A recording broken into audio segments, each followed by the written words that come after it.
সম্মানিত ভিউয়ার্স, এই যে এত সময় বলছিলাম সেই ইসলামী বিশ্ববিদ্যালয়, এই দেখেন বড় বড় বিল্ডিং।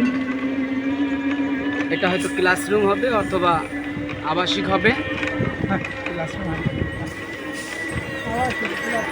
আবাসিক তো যাই হোক, বিল্ডিং কাজ চলছে, 12-14 তলা বিল্ডিং। ভিউয়ার্স দেখতে পাচ্ছেন, এই সেই আমাদের কুষ্টিয়া ইসলামী বিশ্ববিদ্যালয়ের গেট, মেন গেট। আমরা তো এখন ভিতরে ঢুকবো না। সম্মানিত ভিউয়ার্স, আজকে আপনাদেরকে দেখাবো ফুল মাঠ, চতুর সাইড মাঠ, মাঝখানে একটা মসজিদ। তো এই মসজিদটা এখানে নির্মাণ করা হয়েছিল কোনো একটা এতিমখানার জন্য, কিন্তু আসলে সেই এতিমখানা নাই, কিন্তু মসজিদটা পড়ে আছে। এখানে নামাজ হয়, তবে দু একজনের মাধ্যমেই জামাত হয়। তো আজকে এটা দেখাবো। এই মসজিদটা অবশ্য আমাদের কুষ্টিয়া জেলার অন্তর্গত শান্তিডাঙ্গা।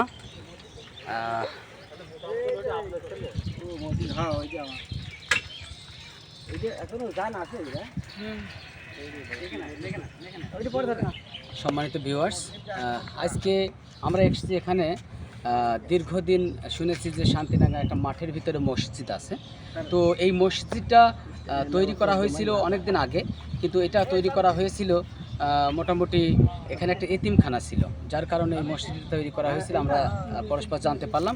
কিন্তু এই চতুর সাইড মাঠ, এদিকে 2-3 কিলো, এদিকে 2 কিলো, এদিকে 1 কিলো, এদিকে 2-3 কিলো, এরম চতুর সাইড 2-3 কিলোর মাঝখানে এই মসজিদটা আপনারা দেখতে পাচ্ছেন। আমরা কাছে নিয়ে যাব মসজিদটা দেখানোর জন্য। আর আগে যে এতিমখানা ছিল তার কিছু অংশ কাঠামো এখনও পড়ে আছে, আপনারা দেখতে পাচ্ছেন পিছনে। খেয়াল করেন, এই দেখেন এখানে সেই যে এতিমখানা ছিল, সেই এতিমখানার এই যে অজুখানা দেখছেন, ওই যে ওই পাশে রয়েছে টয়লেট। অবশ্যই এটা মসজিদে এখন আপাতত ব্যবহার করতো, তাও কিছু বিলীন হয়ে যাচ্ছে। অর্থাৎ এখানে যেহেতু নামাজ একেবারেই হয় না, হয় 2-3 জন হয়তো এসে নামাজ পড়ে। তো এখন সেজন্য সব জায়গায় গাছগাছালি হয়ে গেছে, অনেক দিন হয়ে গেছে এখানে এই মসজিদটা আছে। তো আমরা মসজিদটা আপনাদেরকে ফুল দেখাবো। আসলে খুব সুন্দর জায়গা, কিন্তু এখানে এতিমখানাটা না থাকার কারণে মসজিদটা এখন একা হয়ে গেছে। আপনি চতুর সাইড দেখুন, প্রচণ্ড, কোনো জায়গায় বাড়িঘর তো দেখা যাচ্ছে না। চতুর সাইডে দেখেন শুধু মাঠ আর মাঠ, শুধু মাঠ আর মাঠ, আর মাঝখান দিয়ে একটা রাস্তা আছে। তো এই মাঠের ভিতর দিয়ে রাস্তা, এ দেখেন চতুর সাইড মাঠ, কোথাও জনসমাগম নেই, কোথাও বাড়ি বা ঘর বাড়ি নেই, শুধুমাত্র মসজিদটা পড়ে আছে। তো আসলুন যাই, আমরাও যাচ্ছি আপনাদের সাথে, মসজিদটা দেখে আসি।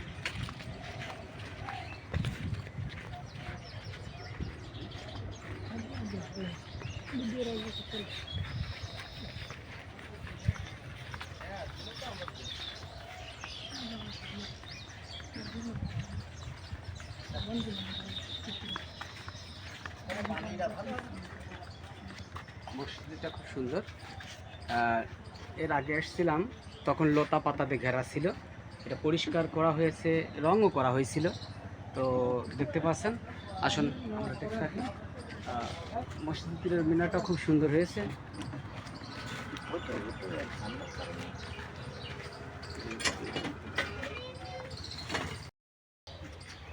সম্মানিত ভিউয়ার্স, আমরা এক ভাইকে পেয়েছি, এখানেই তার বাসা, মাঠে সে চাষ করে। আপনারা দেখতে পাচ্ছেন পানি নিচ্ছে এখান থেকে, হয়তো মাঠে কোনো ফসলে দেবে।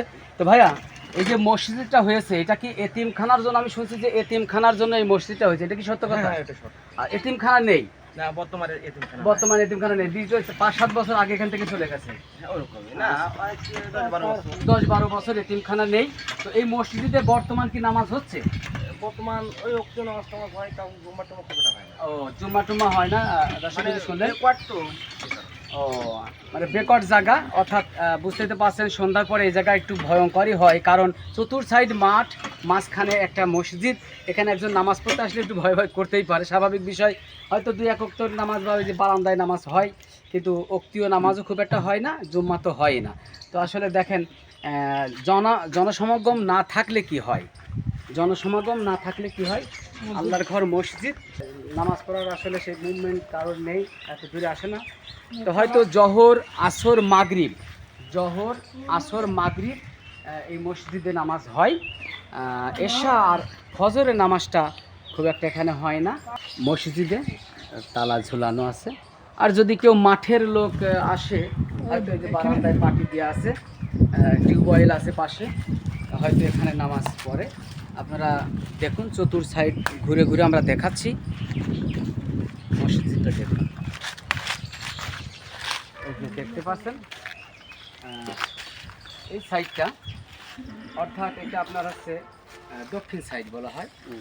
দক্ষিণ সাইডে আপনার যে সবই কেবলই কালার করছে, কিছুদিন আগে দেখা যাচ্ছে, কিন্তু আসলে যত্নে যে গাছগাছালি বড় হচ্ছে, হয়তো এক সময় লতা পাতাতে ঢেকে যাবে। ওই যে আপনি যে অজুখানাটা দেখালাম, সেই অজুখানার মতো। তো শ্রোতা বন্ধু, আসলে কি বলবো, এই মসজিদটার কথা শুনে আমরা এসেছিলাম। এই মসজিদটা নির্মাণ করা হয়েছে আজ থেকে প্রায় 15 থেকে 18 বছর আগে। আর এখান থেকে যে কারণে আমাদের এই মসজিদটা তৈরি করা হয়েছিল, একটা এতিমখানা ছিল। আপনাদের এতিমখানার জায়গাটা একটু দেখিয়ে যাচ্ছি। এইটা এতিমখানার পথ ছিল, এই জায়গা ছিল। এই যে ফুল এইখানটা এতিমখানার ইয়ে ছিল। এই যে এইখানটা আপনারা দেখছেন, এই যে মাঠটা কি সুন্দর পড়ে আছে না, এই মাঠটাই ছিল এতিমখানার জায়গা। এখানে একটা তাল গাছ দেখতে পাচ্ছি, আর বাবুই পাখির বাসা আমাদের হাতে। এই যে আছে না, কিছুদিন আগে যে ঝড় হয়েছে, এই ঝড়ে এই বাবুই পাখির বাসাটা তাল গাছ থেকে পড়ে গেছে। আমরা অনেকদিন দেখিনি। হ্যাঁ ভাই, কি সুন্দর বাসা।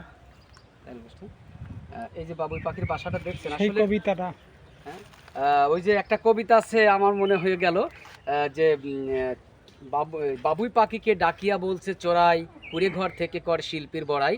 আমি থাকি মহাসুখী অট্টলিকার পরে, তুমি কত কষ্ট পাও রোদ বৃষ্টি ঝরে।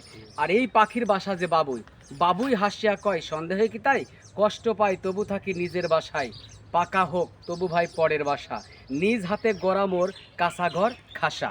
এই সেই বাবুই পাখি। আসলে আমার সেই কবিতা মনে পড়ে গেল। হ্যাঁ, তো আমাদের যে টিম দেখতে পাচ্ছেন, আসলে এই বাবুই পাখির বাসাটা দেখে আমি এখন বাবুই পাখির বাসাতে নিয়ে যাব। এই দেখেন, এই ইন্ডিয়া আছে মুখ, আর সাইডে মুখ কই না, সাইড মুখ নেই, কি আমার তো সম্মানিত ভিউয়ার্স, যাই হোক, আমরা যে পাখির বাসা দেখলাম, বাবুই পাখির বাসা দেখলাম, আমার কাছে খুব ভালো লাগলো এই তাল গাছ থেকে।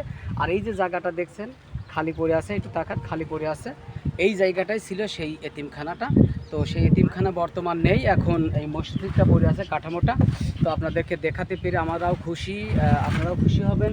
তো আপনারা দোয়া করবেন যাতে এই মসজিদে নামাজ হয়, এই এলাকায় যাতে এই বসতি হয়। গণবসতি হলেই তো জনবসতি আসবে যখন, তখন মসজিদটা আবারও চলবে। তো যাই হোক, আপনাদেরকে দেখাতে পেরে খুব খুশি। আমরা এই জায়গাটা আসার জন্য মেলাদিন ভরে চেষ্টা করছি, আজকে এসেছিলাম, আপনাদেরকে দেখালাম। তো আজকে আমরা চলে যাচ্ছি, আপনাদেরকে দেখাতে পেরে আমরা খুব খুশি। আর আমাদের ছেলেপেলেরা বাবুই পাখির যে বাসা, ঝড় হওয়ার কারণে বাবুই পাখির বাসা সব ছিঁড়ে পড়ে গেছিল, যার কারণে আমরা এটা খুঁটলাম, খুব ভালো লাগলো। তো আপনারাও দেখলেন, ভালো থাকবেন, সুস্থ থাকবেন। আপাতত আজকের মতো এখান থেকে বিদায় নিচ্ছি। আল্লাহ হাফেজ, ভালো থাকবেন। যে মসজিদটা আপনাদেরকে দেখালাম, এই মসজিদটা মূলত কুষ্টিয়া জেলার শেষ সীমান্ত, কুষ্টিয়া ইসলামী বিশ্ববিদ্যালয়ের পাশে 1 কিলো দূরে শান্তিডাঙ্গা। জি হ্যাঁ, মানুষ বলে 14 মাইল ভাগারও বলে, কেউ শান্তিডাঙ্গার ভাগার বলে। সেই ভাগার থেকে মাঠের ভিতরে 1/2 কিলো মতো যেতে হয়, গেলেই এই মসজিদটা আপনি দেখতে পাচ্ছেন। এই দেখেন, এই রাস্তার ধারেই দুটো বট গাছ রয়েছে, রাস্তার ধারে। এই খুব সুন্দর বট গাছ রাস্তার ধারেই, এই বট গাছের ভোট দিয়ে রাস্তাটা নেমে গিয়েছে। এই যে আমরা উঠলাম মেন রাস্তায়, আমরা এখন কুষ্টিয়ার দিকে, অর্থাৎ কুষ্টিয়ার লাইনে যাচ্ছি। আর আমাদের পিছনে রয়েছে ঝিনাইদহ, কুষ্টিয়া ঝিনাইদহের মাঝামাঝি শান্তিডাঙ্গা শেখপাড়া, অর্থাৎ ইসলামী বিশ্ববিদ্যালয়ের পাশে। তো সবাই ভালো থাকবেন, আমাদের সাথে থাকবেন, আমাদের ভিলেজ লাইফ ইউটিউব এই চ্যানেলটি দেখবেন। ভালো লাগলে অবশ্যই সাবস্ক্রাইব, লাইক, শেয়ার, কমেন্ট করবেন। ধন্যবাদ, সবার সুস্বাস্থ্য কামনা করে এখনকার মতো বিদায় নিচ্ছি। আল্লাহ হাফেজ।